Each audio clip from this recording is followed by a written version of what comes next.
Voici l'histoire de Richard, un homme pas comme les autres. Voici comment cette histoire commence.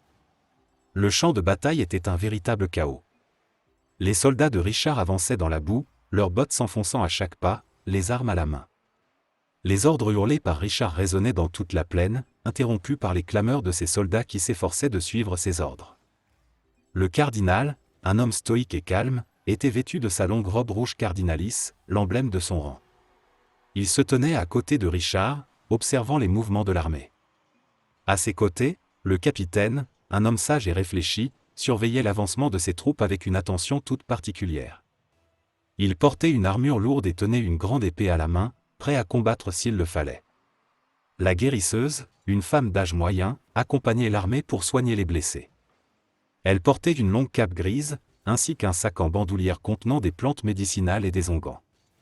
Elle avait déjà soigné plusieurs blessés au combat, certains avec des blessures graves, grâce à son expérience et sa compétence.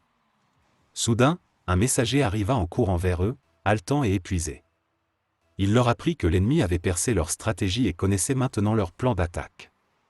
Le cardinal ordonna immédiatement une enquête pour trouver l'espion. Le capitaine et la guérisseuse décidèrent de l'aider dans cette quête, sachant que c'était vital pour leur survie. Ils commencèrent par interroger tous les soldats, l'un après l'autre. Ils scrutèrent leurs yeux, leurs expressions, leurs mouvements, cherchant le moindre signe de culpabilité.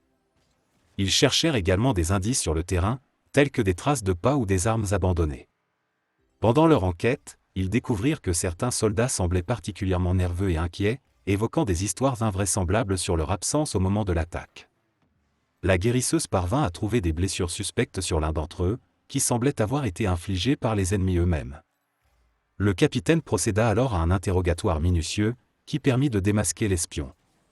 Il s'agissait d'un soldat qui avait été capturé et torturé par l'ennemi, et qui avait divulgué des informations vitales sur la stratégie de l'armée de Richard. Grâce à cette découverte, le capitaine et le cardinal élaborèrent une nouvelle stratégie, qui leur permit de remporter la bataille. Les soldats furent reconnaissants envers le capitaine et la guérisseuse pour leur aide dans la résolution de ce mystère, qui avait été vital pour leur victoire. En conclusion, cette histoire souligne l'importance de la coopération et de la confiance entre les membres d'une équipe pour surmonter les obstacles et atteindre l'objectif commun. Pour plus d'histoires et voir la suite, laisse un like et abonne-toi.